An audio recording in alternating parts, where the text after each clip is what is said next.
today is we're going to talk about this famous scientist by the name of Max Planck. Now, let me point one thing out.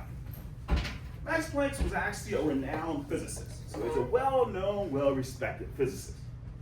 Did a lot in that physics field. But one of the interesting things that Max Planck came across while he was doing various experiments is he came across this radical ideal that when it came to matter, that matter will not accept every form of energy. And this is going against the grain of what physicists thought. Physicists believe that, hey, when it comes to matter, you should be able to give it any amount of energy you want. And what Max Planck was able to figure out is that no, when it comes to matter, that matter will only take in specific packages of energy known as quantum. Now, when Max actually told this to his friends, he was like, hey, I'm going to publish this and put it out there in the scientific community. His friends were like, Max, whatever you do, keep this radical ideal to yourself. You are going to ruin your good name and reputation in the scientific community. But what Max Planck did is he did like any great visitation student would do. He believed in himself. He was like, this is what my experiments are saying, and this is what I'm putting out there. And he put it out there in the scientific community. And there were a lot of physicists that were like, this guy is crazy. What is he talking about? I know matter can accept any amount of energy that I want to give it. And when he was looking at it, what he was actually up against is really he was up against this classical physics. And classical physics is the old way of thinking about physics. And what he was actually entering into is the current physics, which is quantum physics. At visitation, when you take Mr. Griggs, or if you take Mr. Griggs' class for AP Physics, or when you took the conceptual physics, you were learning good old classical physics. And classical physics is not bad, it works. That's why we have those AP Physics class and conceptual physics class. It didn't work, we wouldn't teach it to you. But the problem with classical physics is really good for large objects. Once you start getting into smaller objects, classical physics just kind of breaks down. Quantum physics, which we're going to take a look at in a few, it applies to large and also small objects. It works. But once again, Max Planck went down this road and he simply said that once again, we have this thing known as a quantum, which is the minimum amount of energy that once again matter can take on. And if you think about matter, everything is made up of atoms. So pretty much everything is going to take in these small packages of energy. And let me kind of explain the way in which a classical physics person would see heating copper from 25 degrees Celsius to 100 versus a quantum physicist. And classical, they simply say that if I give my copper energy, I can take it through every conceivable temperature that I want it to exist at. Kind of like, hey, this is the temperature of, in this case, the actual copper. I can take it anywhere on the temperature scale because I should be able to give it any amount of energy. Now, with the quantum physics says, it says that's not true. You can't make the matter accept every form of energy. Because, hey, these atoms, once again, are quantized. They only can take in very specific packages of energy. Which means that the way in which a quantum physicist kind of sees things is he doesn't see the fact that you can take copper to every single conceivable temperature, but you can give it a package of energy, and it will jump to a one temperature. You give another package of energy, it goes to another temperature, but it skips over temperatures, and you can't get it to go to every single temperature. Now, you might look at this and say, whoa, come on, that's kind of radical, Mr. Harrelson. What do you mean? When I look at my thermometer, I don't see the liquid in the thermometer kind of jumping over temperatures. I see a smooth transition that's taking place here. Well, if you think about it, that's kind of analogous to when we looked at this red light that was coming off of this actual Arduino system. And when we looked at the red light looked like it was continuous. Like, I'm seeing one continuous light here. But it wasn't until we were able to slow down time by using the slow motion on our actual iPads that we could see that this light is actually flickering. The same thing is true here. With the human eye, I can't see to that small degree the actual jumping in the temperature. But if I could somehow really zoom in, you would see that the copper is not going through every conceivable temperature, but it exists at very specific temperatures based upon that quantum of energy that it's actually taking in. Now, one of the things that Max Planck was also able to kind of figure out in this case is he's able to figure out that there is a direct relationship between energy and also frequency. And he's able to figure out that they were directly proportional. And if you think about it, you could probably figure that out yourself as well. All you gotta do is go to the beach. If you get in the ocean, so here's somebody in the ocean once again, another one of my great pictures here. Here goes this wave. Let the wave swell to kind of hit the person. So there you go. Get it, right, here we go. All right, so I got this wave that's hitting the person. And when you're in the ocean, the wave kind of hits you. You feel the energy because it kind of pushes you along. Let's just say I have, once again, this exact same wavelength. So I'm not changing the wavelength here. If I want this person to feel more energy, do I want the frequency to be high or do I want it to be low? Higher. Higher. Because it's like now the waves are just crashing to me more frequently. It's kind of pushing me along here. So if we increase the frequency, then I have more energy in this case. Now, one of the things that we said is we said, hey, you know what?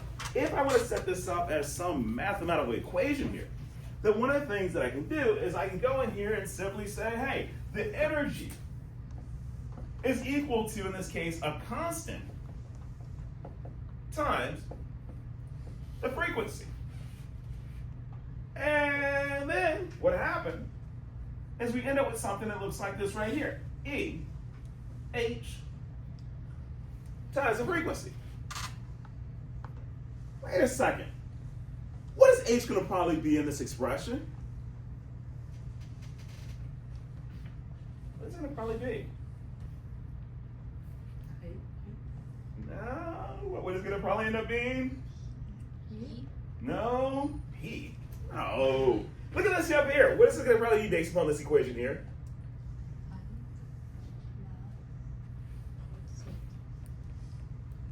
The constant? Exactly, a constant.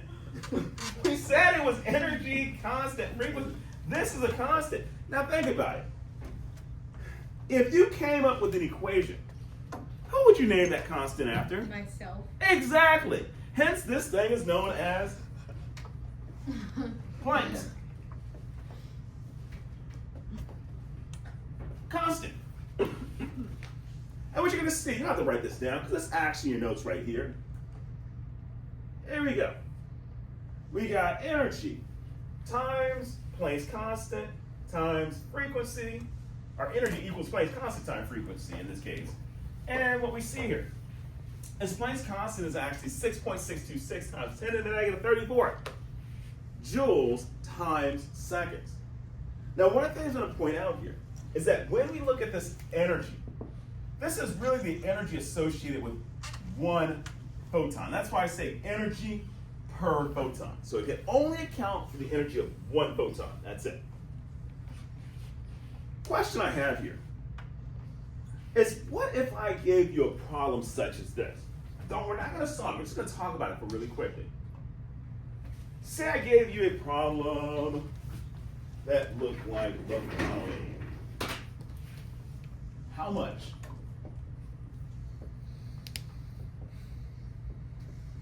energy is in a photon? A photon that has a wavelength. I don't know, what can we go with here? We'll go with 6.2 times 10 to the negative 8 meters. So say I gave you the wavelength, and I asked how much energy is associated with that actual wavelength. Now, we're not going to solve this, because we'll solve another problem that's very similar to this. But I just want to look at how will we go about solving this if I had to. Because the problem I have there is, hey, it says energy is equal to Planck's constant times frequency. I gave you the wavelength. What could we possibly do here? Like use the frequency wavelength equals like speed of light. Okay, so frequency wavelength equals speed of light. And what would I do in this case? Solve for what? Wavelength. Okay, so I would solve, wait, solve for who? Wait.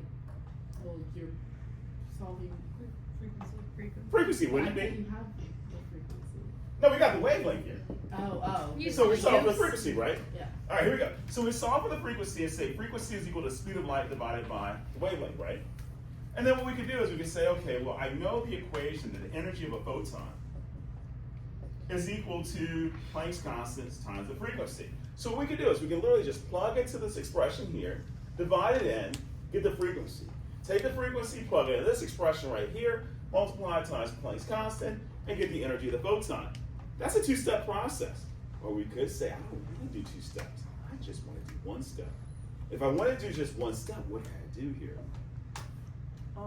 Replace the frequency with the Absolutely. Why don't I just substitute in the frequency? And we said frequency is equal to the speed of light divided by the wavelength. And here goes an expression that now allows us to go directly, in this case, from the wavelength to the actual amount of energy. And keep in mind, that equation is right here in your notes as well. So now if I give you frequency, you can get to the energy, or if I give you the wavelength, you can get to the energy as well. So what I want you to do is I want you to try solving this problem right here. And then we're going to talk about this. We'll talk about the energy associated with it. So just calculate the answer. So I gave you the wavelength. All right, where is my remote?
All right, so ready to finish?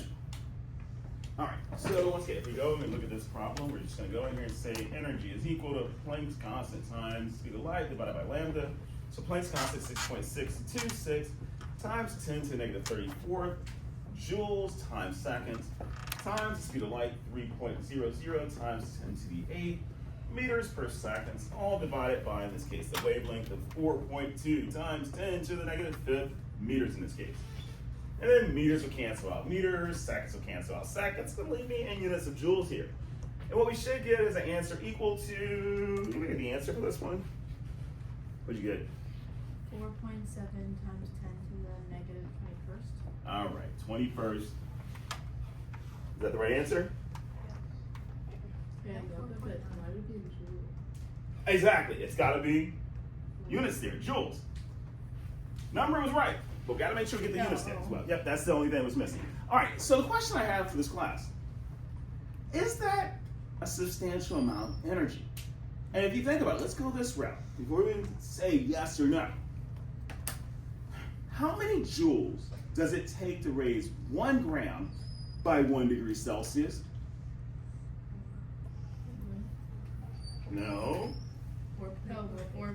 4.184 joules per grams degree Celsius. So it takes that amount of joules to raise 1 gram by 1 degree Celsius. So the question I have for you, is that a lot of energy? No. And that's why if we get hit with this red photon, it's like it's not doing us any damage in this case because it's pretty minuscule in this case. The next question I have is, what if I had 1 mole of photons? Because remember, I want to make sure you absolutely understand what we're seeing right here. This is the amount of energy, joules, per 1 photon. That's all we're dealing with. That's all this equation calculates, just 1 of these photons. That's it. The question I have is, what if I had 1 mole of photons? And that's the question that sits right underneath this question. It simply says, hey, based on the answer above, what would be the amount of energy in 1 mole of these photons? Now, I'll help you out. 1 mole is equal to, oh man, I'm getting old here. Oh, what is it going to be? 6.026.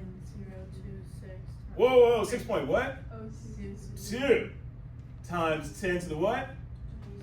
23rd. Because remember, it's 6.022, and then that just goes up to that next number, 23rd. We say this is really particles here.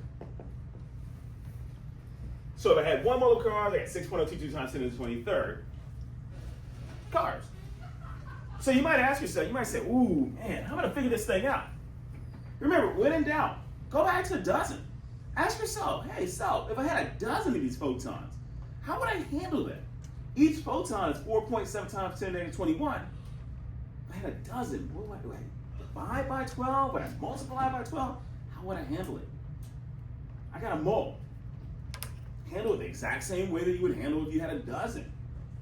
Or if you had a pair, if I had 2 of these photons, would I divide that number by 2 or would I multiply it by 2? See if you can solve it really quickly. Freeze this here. Go here.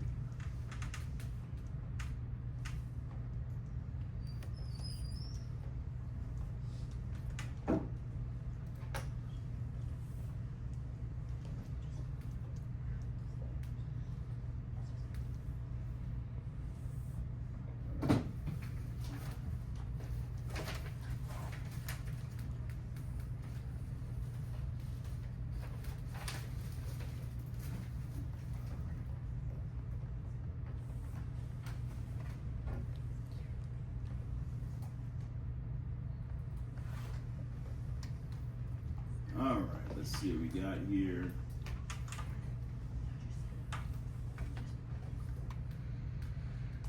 Post this one across. All right, this is what I got. In order to solve this problem, what I would have done is I'd have taken this number right here. So I got 4.7 times 10 to the negative 21 joules per photon. If I wanted to, I could set up a dimensional analysis right here and say that, hey, for every 6.022 times 10 to the 23rd photons, I've got exactly 1 mole of photons. Or better yet, just multiply times Avogadro's number. Because once again, I had 2 photons and I multiplied this by 2. If I had 3, I multiplied by 3. I got 6.022 times 10 to the 23rd of these photons. Now, when we plug this in our calculator, anybody the answer for this one? 830, but with 6 pegs, it's 2,800. And that's going to be joules, right? Okay. Now, is that a decent amount of energy? Absolutely, that's a lot. I mean, once again, 4.184 joules is required to raise 1 gram by 1 degree Celsius. I can do a lot with 1 mole of red photons. Now, let me kind of show you how this information can actually be utilized. And they utilize this information in science. Here we go.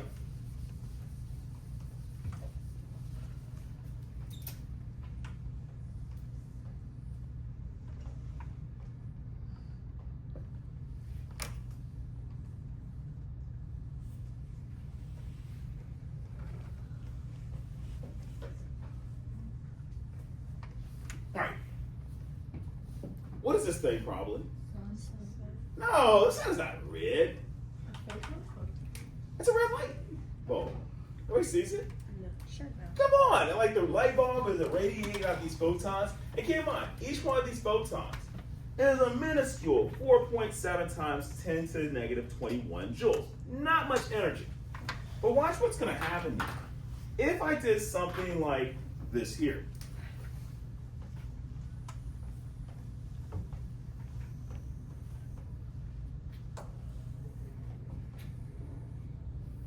Keep in mind, I'm not going to test you on this, so you don't have to write this down.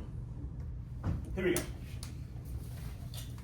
Basically what I'm going to try to do is this photon right here is going to kind of like go through this little small channel right here. It's going to travel through that channel. Imagine like this blue that I'm drawing around, so this blue thing right here. Imagine that just being mirrors, so it's a mirror. Which means that when the red actually goes in here and it collides with the wall, it's going to bounce off the wall, bounce off, bounce off, bounce off, and eventually it's going to find its way down that little narrow slit as well. And what's going to happen is all of these red photons will eventually bounce off the walls and they will find themselves going down here. And if you think about it, if I can get, in this case, 1 mole of photons to go down that slit, then I got 2,800 joules of energy going right through that small little slit. Because I'm stacking them on top of each other. Where might this actually be used? Something, because once again, that's light that's going through it. Yeah, this thing's got a lot of energy once I get all that together. Is it a light bulb? Not a light bulb, because in a sense, if I had a light bulb, that means that I would be really scared. Because once again, that can raise one, that's going to really do a lot of damage out there. Flashlight. Not a flashlight, because I'm not scared of a flashlight either. Like an X-ray machine or something? Nah, Like a laser. that's it. It's nothing more than a laser. That's the premise behind a laser. An individual photon is not much energy. But if I can stack the photons on top of each other, then I can produce a tremendous amount of energy, and hence, that's how lasers work. And a lot of times, if you ever watch movies or so forth, and they show lasers, and they're trying to produce a really powerful laser, you'll always notice they have mirrors in there. And they're trying to, once again, just get all the photons that stack on top of each other to produce a tremendous amount of energy. Now, question I have for you. Has anybody had one of these and they were outside and you would do something with this thing? What's something that you might do with this magnifying glass? Hold it up to the sun and make a fire. Absolutely. Hold it up to the sun and make a fire. And basically what's going on there is when you're outside, and we tried this in the last class, but unfortunately, it's like the clouds were coming in and they were going away, and it was kind of hard, so we couldn't get the sunlight. But basically what happens when you're standing outside in the sun, you can feel it. It's pretty warm, not bad out there. But if you could take all those rays that are hitting your hand right here and condense them down into one single little point, then you can get to something where you can literally start a fire. Even when I was outside, I was testing this out. I was like, I can't get this paper to actually light because of the clouds. What I did is you would notice that only the light that comes through here, I would condense it down to one single beam. I put my hand underneath there. I left it for a couple seconds and I was like, whoa, yeah, it is working. It's just I couldn't get enough to actually get the paper to light. But a magnifying glass, just using that little bit of photons that are hitting this region and condensing it down is enough energy that in theory you could set something or catch something on fire in this case. And that's why, anybody ever watch Survivor? Yes. And sometimes they'll get like a little concave.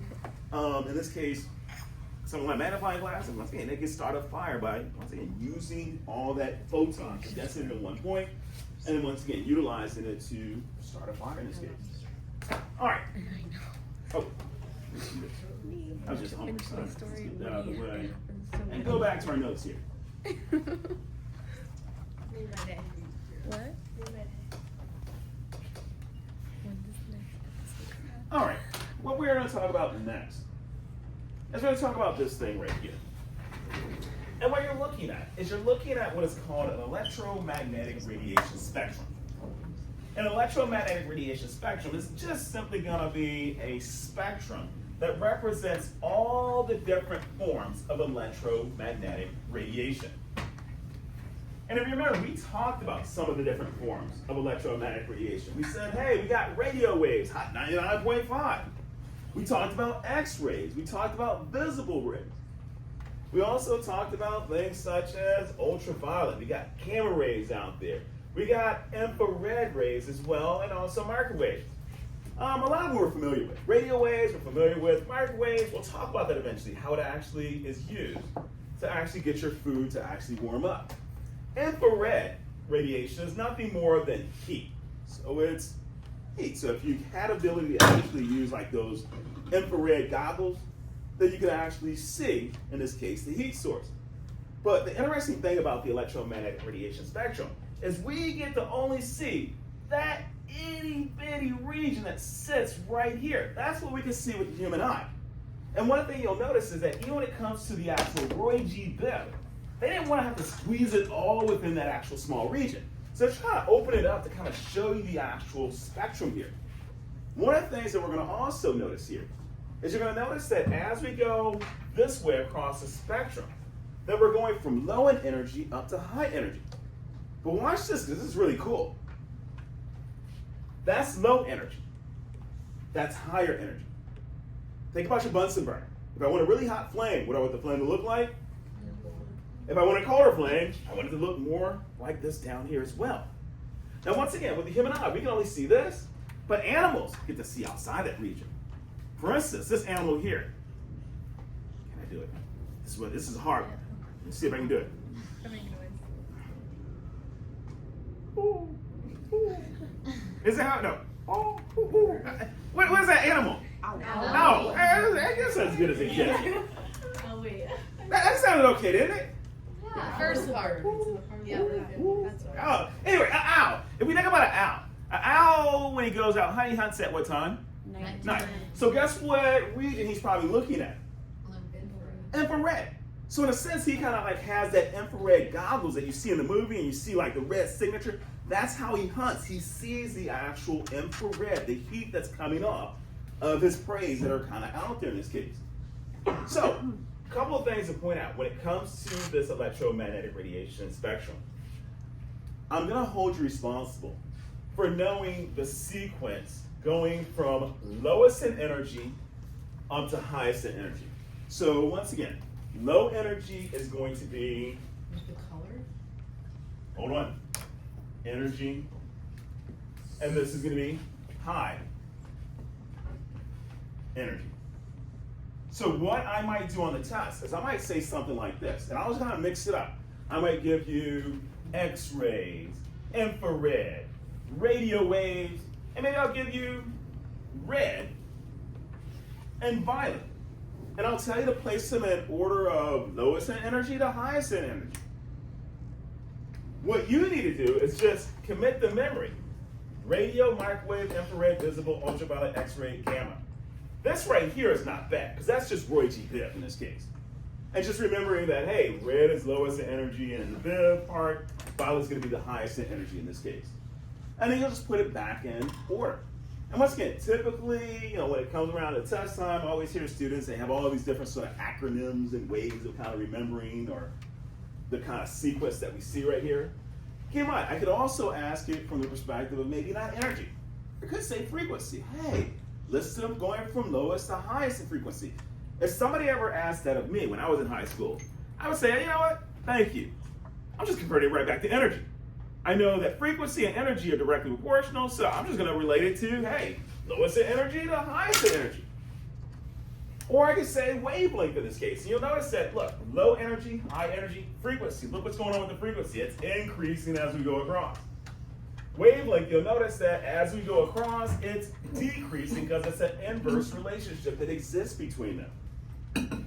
Now, one of the reasons why they kind of put these things into various chunks is because there's a really huge difference in the wavelengths.